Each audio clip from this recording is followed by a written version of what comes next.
Hey everybody, it's Anna and welcome back to my booktube channel.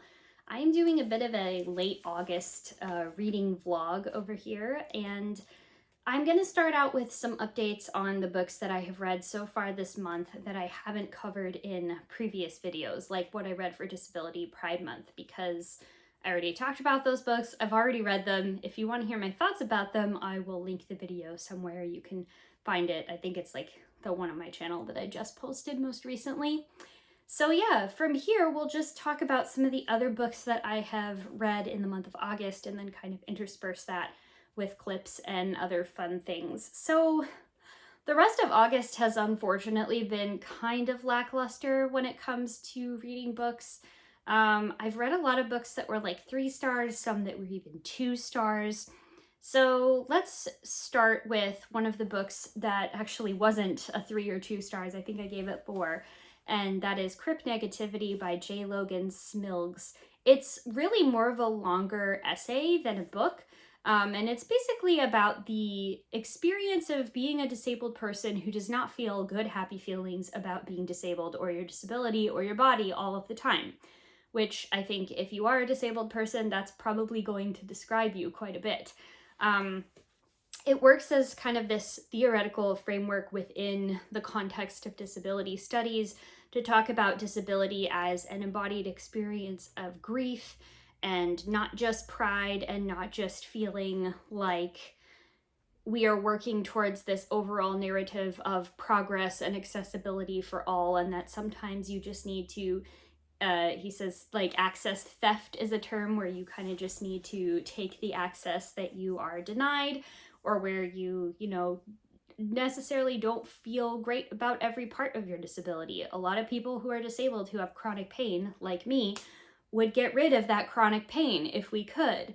It's not so much that we hate ourselves because of our disability, it's just that we really don't like being in pain all the time. It sucks. So the book gives some space for disabled people to feel these feelings negatively and to think about cripping negativity. This book was kind of hot and cold for me sometimes, mostly because I found the writing style to be inconsistent throughout. There would be some chapters, and this book is like barely 100 pages, so it's an essay really. There would be some chapters that were so formal and so full of academic jargon, and then some that were the exact opposite, where it was much more of a conversationalist, casual, almost personal essay style of writing. I think that could have worked better over the course of a longer piece, because then you could have different chapters switching moods. But with so few pages and so little time to actually get the author's point across, I think that actually did the argument kind of a disservice for me, even though I still ultimately learned a lot from the book. So just as a matter of style, like, that was not my favorite thing that I've read, but interesting thoughts for sure. The other book that I have out here that I don't have a physical copy of was Remarkably Bright Creatures by Shelby Van Pelt, which is a novel that I had really been looking forward to reading. It has been on my waiting list at the library for forever. So when I saw a used copy of it on sale for less than full price over at Half Price Books, I was like, fine, screw it. I'm just gonna buy it and read it anyway.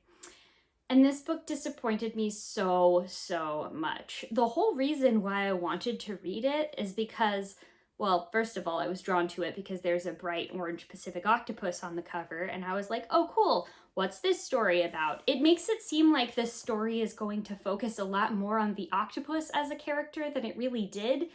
The octopus is kind of there in the story, but really it's the story about this woman named, oh shoot, what's her name? Her name is Tuva, and she is kind of a taciturn Scandinavian woman who cleans the aquarium in the fictional town of Stowell Bay, which I think is like somewhere between Seattle and Tacoma, if I had to guess. It's a very Pacific Northwest focused book. So it's the story of her and this other guy who at first seems completely unrelated, but of course, because this is fiction, stuff happens. And his name is Cameron. He is like a late 20-something guy that really doesn't see his life going anywhere because he's always getting in trouble. He's being unreliable. He feels like he doesn't have any long-term connections to things and that he's always just fucking up his life. To be fair, he kind of is. And it's, you know, the two of them and this octopus and how they all intersect. This book was just not well written in terms of the like overarching story. There wasn't anything wrong with the sentences themselves per se, but the plotting was so overly simplistic that there were times that I would be like, this can't be what's actually going on, or this can't really be the relationship between these characters. That would be too obvious. And in fact, it was. It was the obvious thing. The thing that was so obvious, I'm like, this can't be it. It was that.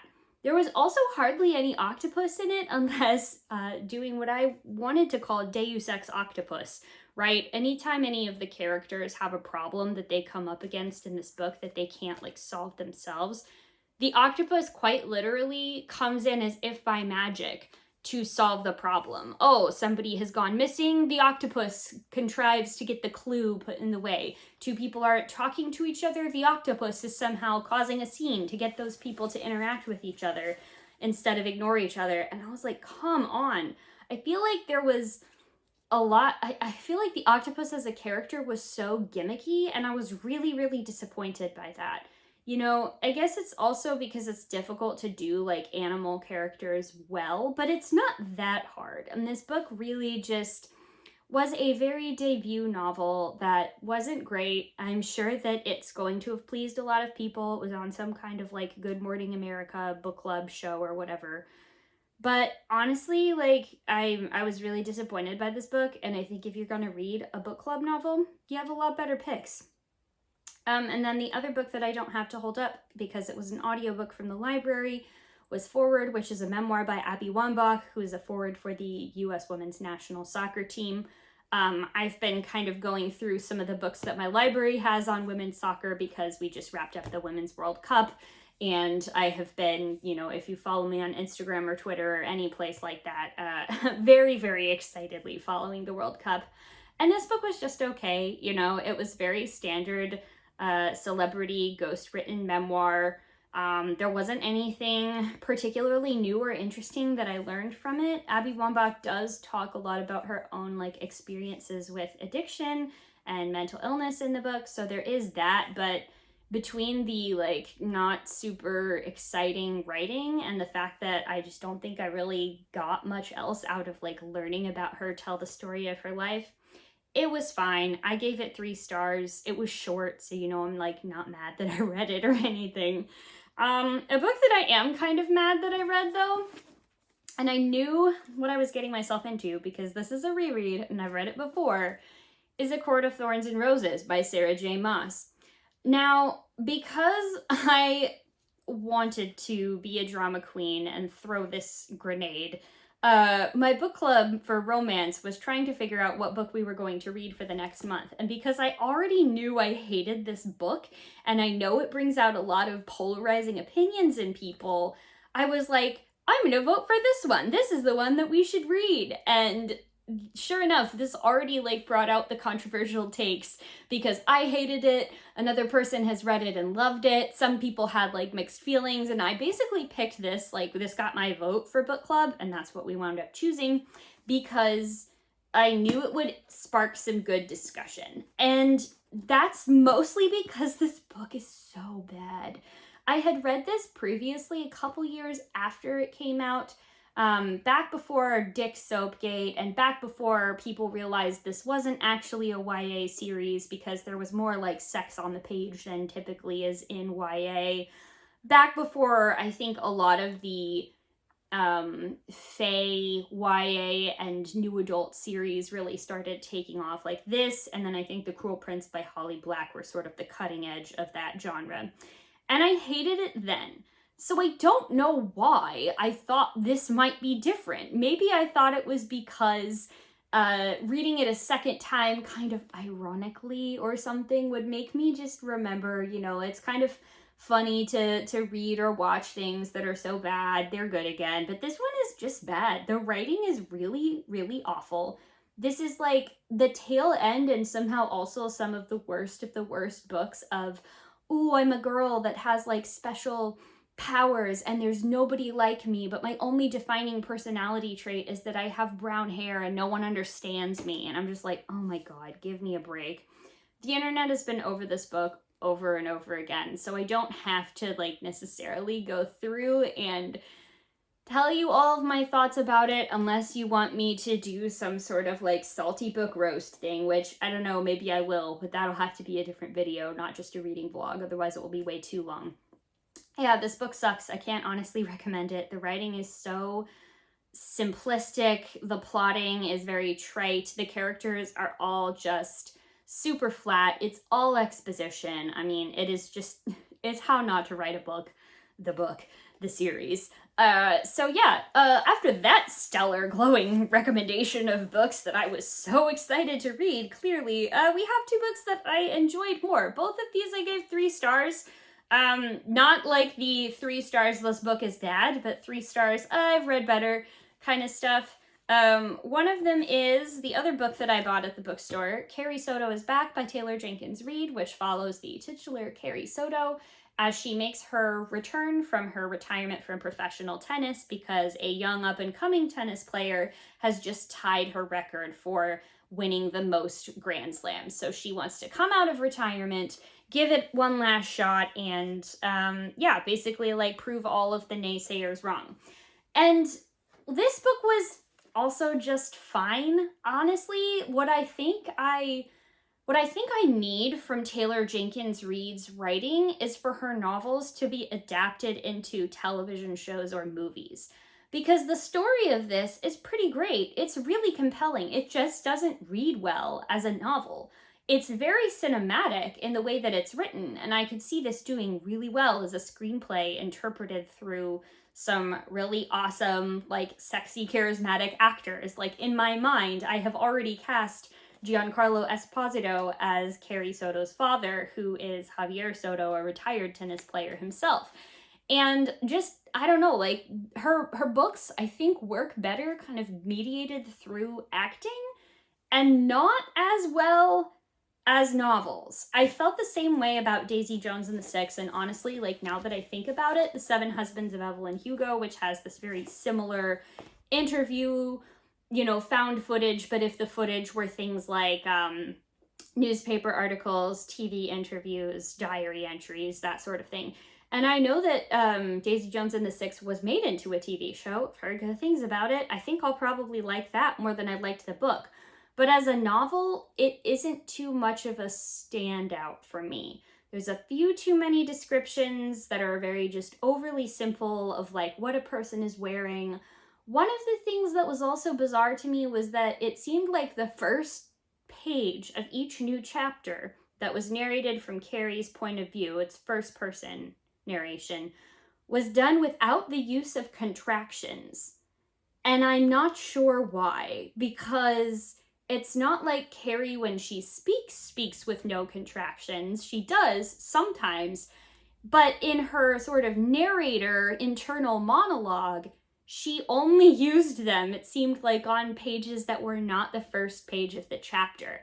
I have no idea why this is. I just noticed it and it was really annoying to me, to be honest. I wonder if part of the reason that Taylor Jenkins Reid made that stylistic choice is maybe there's something to it where it's like, well, if you don't read, or if you don't use contractions on the first page, that'll keep people turning the pages. I don't know. That was the only thing I could think of. I have no idea if that's actually a real thing in like writing style classes or information. I was just kind of weirded out by it. But yeah, anyway, would like to see this as a film or movie, or sorry, TV or movie adaptation. As a book, it was fine. I'm going to pass this copy on just like I'm going to pass on Court of Thorns and Roses. And then the last book so far that I have finished for this period is The Devil's Novice, which is the 8th Brother Cadfael book by Ellis Peters. Again, this was not her best work. The other person that I know on BookTube who reads this series is Fariba from the Eclectic Reader or the Francophile Reader, both of her channels for different sort of things. She also reads a lot of cozy mysteries, and I agree with her Goodreads review where she said this isn't Ellis Peters' best work. A lot of the action in this book centers around two families that are trying to get each of their like young scions married off to each other, and then the titular Devil's Novice is kind of a troubled younger son of one of those families that winds up at Brother Cadfael's monastery. All of the younger monks are afraid of him because he keeps having these disturbing nightmares and like yelling out stuff, and they all think he's possessed, which is why they start calling him the Devil's Novice. And because this is a murder mystery and Cadfael is Cadfael, he has to figure out, like, why is this young kid actually having such terrible nightmares? Maybe he saw something extremely traumatic. But a lot of the stuff that happens between the two families takes place off the page. So the action of that sort of familial intrigue isn't written down as much. And also, there aren't enough clues actually written into the meat of this book to really support there being a good mystery.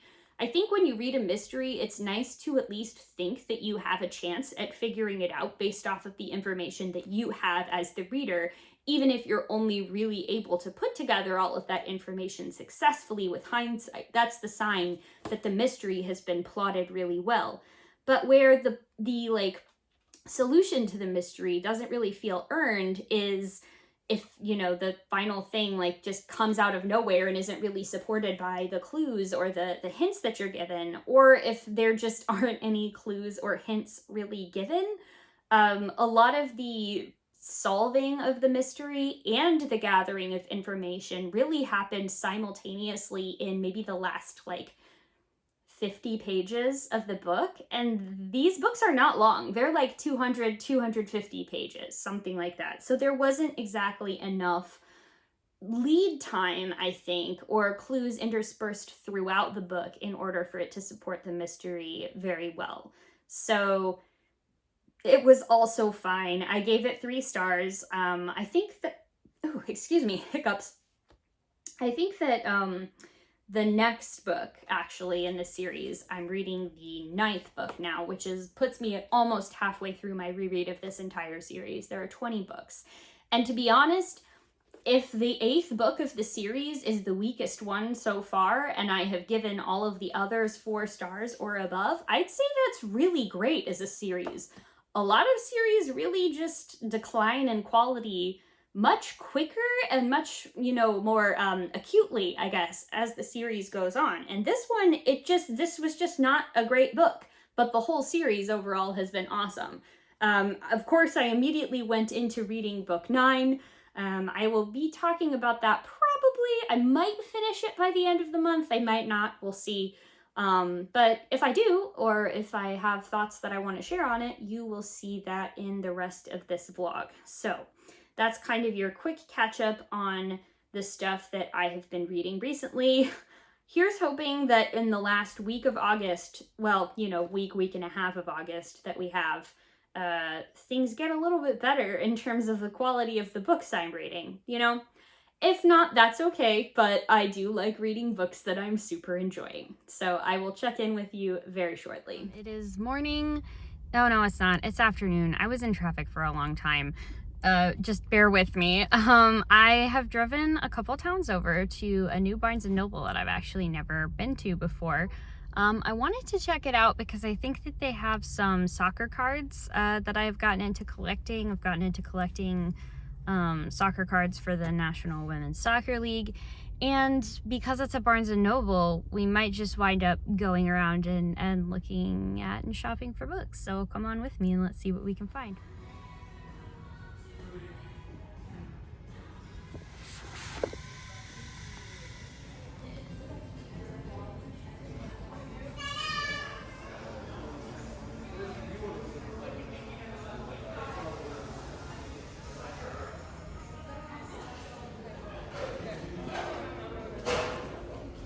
Hello, so we're back in the car with AC and groceries after about an hour or so.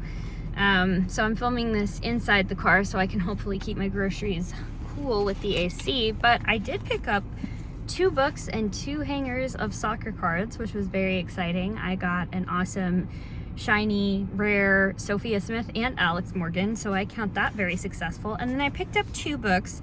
One of them I have been wanting to read for a little bit, and that is Love at First Set by Jennifer Duggan. I know that this is a sapphic romance that takes place surrounding like a gym, which will be interesting. I read the first couple of chapters, and it appears that there's some kind of fake dating setup between the main character, who's a queer woman, and her best friend, who's a gay man, where I guess they're being kind of each other's beards for a wedding, even though everybody knows they're both gay. I don't know how that's gonna work out, but that's 3 chapters in. And then additionally, I picked up Changing Planes by Ursula K. Le Guin. I had kind of a fun serendipitous moment over this because there was an older gentleman who was also in the bookstore also picking up this book, knowing nothing about it, just on the virtue of Ursula K. Le Guin. So this is an interesting premise to me, where there is a woman that misses a flight and then realizes that by changing planes, not airplanes, but like actual planes of existence in the airport, she gets to visit societies that aren't found on Earth. And it's just sounds like very quintessential Ursula K. Le Guin. Gives her an opportunity and a framing device to go do her anthropologist world building thing. And I like the idea of this taking place inside of an airport, because airports are this like weird space that only exists to be a transitional location between places. Like nobody, well, not, there are some people, but most people are just using an airport as like a means to an end. It's not a place that you really stay in and spend a lot of time and engage with it just as a place versus as a functional thing. So I'm really curious to try this out. It always amazes me how much Ursula K. Le Guin has written, because I've been reading her books for years. I mean, like since I was a kid, and I started reading the Earthsea books, and I still find new titles of novels and short stories and essays and poetry that I still had never heard of and didn't know anything about. I didn't know that she wrote like space and time travel taking place in an airport, so that's gonna be really fun to check out. We'll see. So yeah, I'm gonna drive home now, probably stop off at the library to drop off some books that are ready to be returned, and I'll probably show you if I pick up anything at the library, what I've got going. See ya. Hello. So I'm inserting something kind of random and new into this video because I just have recently gotten into one of my first ever Seattle Tea for Tea clothing swaps, which was super fun to do.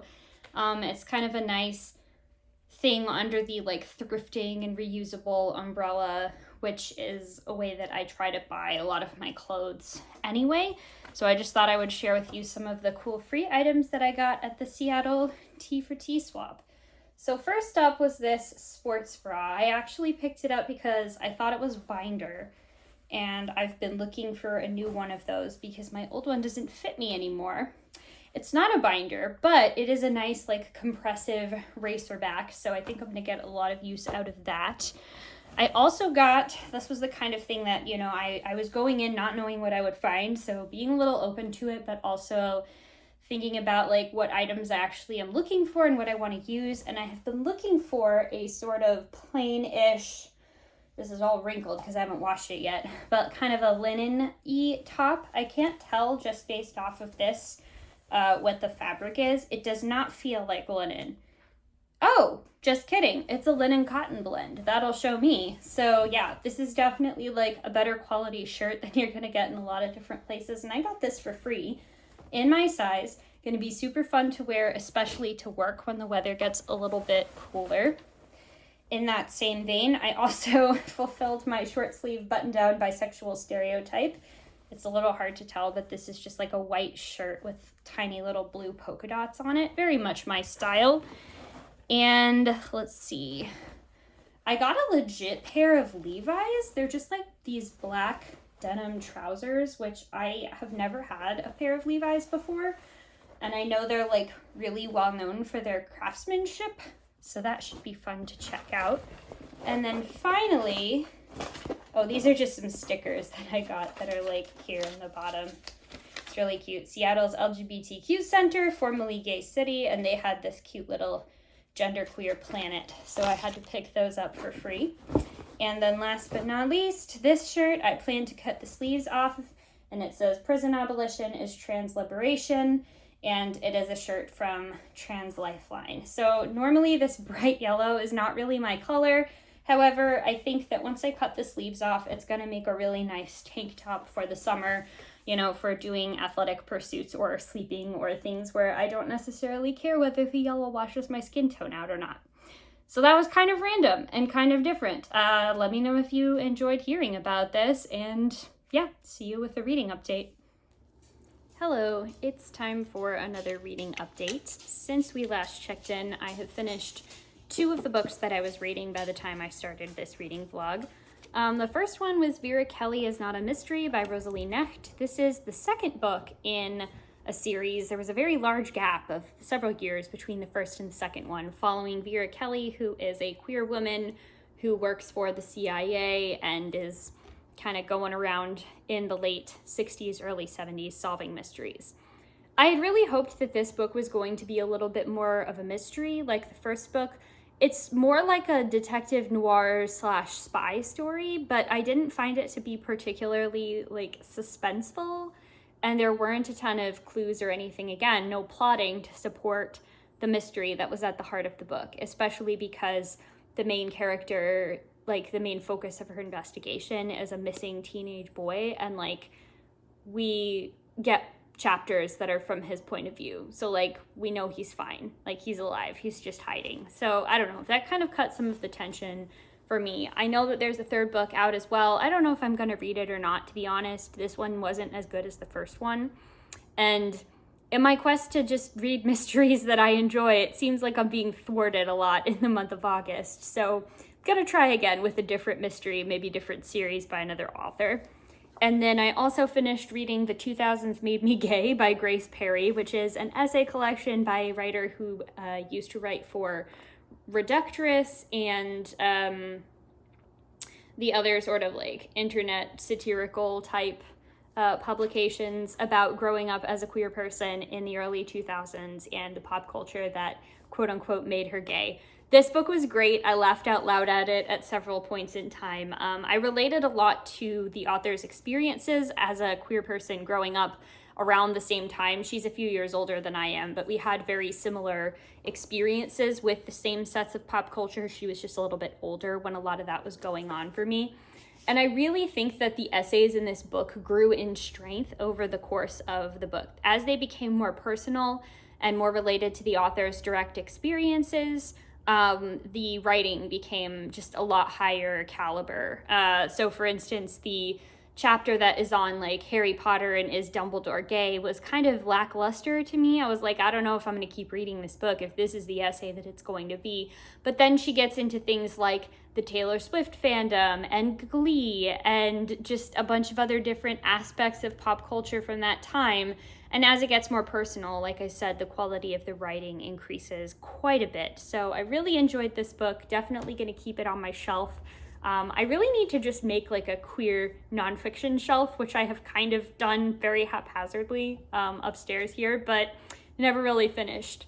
And then the book that I'm currently reading is from the library. It's called Pathogenesis, A History of the World in 8 Plagues by Jonathan Kennedy. I'm about halfway through this. This is a book that is written by a sociologist and professor about how there are 8, different plagues that he's writing about in each chapter that influence the course of human history. And this book is pretty good. I'll say that it does kind of read more of an introductory standpoint to like world history and the way in which things other than, just human interactions with each other shapes the way that human culture changes and technology and industrial revolution and stuff like that occurs. It is more focused on the kind of societies themselves rather than the biology of the plagues, which I guess is a little bit different from what I was expecting. And the book is very Eurocentric. So a lot of the focus of even the chapters on Neolithic and Paleolithic plagues are centered around the sort of like North Africa up to Scandinavia, east to what is now Turkey kind of area. So that sort of Greco-Roman Empire area, and then there's a little bit about, in the chapter I just finished, which is about the Middle Ages, there's a bit about like the Black Death and Genghis Khan and the Silk Road and that kind of thing. So it's not wowing me the way that I thought it would, but I think the real issue with that is just that I already know a lot of what was in this book. I've realized that like I've gotten a lot of that information from the book Plagues and People, which is kind of this book's ancestor in a way. So a lot of this information isn't really new to me. A lot of it is just about like the exchange of pathogens that happens when different groups meet each other or come in contact with each other, and basically like how that just winds up affecting the economy and the military. Maybe I'm kind of jaded also, having like lived through the COVID-19 pandemic, which I guess I'm still technically living through because it's ongoing. And I know that there's a chapter about COVID coming at the end of the book. So maybe I just feel like this is not particularly remarkable news because I've been living it. I don't know. I'm going to keep reading the book because there have been some things that I've learned from it that I'm finding interesting. But on the whole, I think like this would be a good recommendation for somebody that doesn't know a lot about the subject and wants to learn more. Less so for me, who is already pretty familiar with the subject and is not getting the same amount of information or use out of it. So that's where I'm at right now for reading. I think earlier today I took my dogs to the dog park, so I will at some point put in some footage of me kind of walking them around and having fun. And I think that my reading is probably going to decrease a little bit as the weekend goes on because I have a big event coming up at work that I'll be working on, but I will be back with some updates shortly.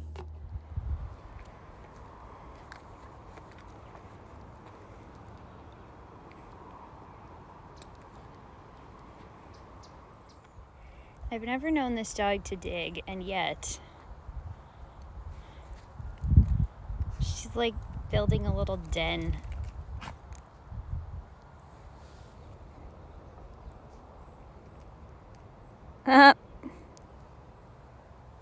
Oh, Gemma. Gemma, dolly. There you are. Hey, babe. I've done a little bit of cooking and baking this evening. So for dinner, we're going to be having steak tacos with red onions.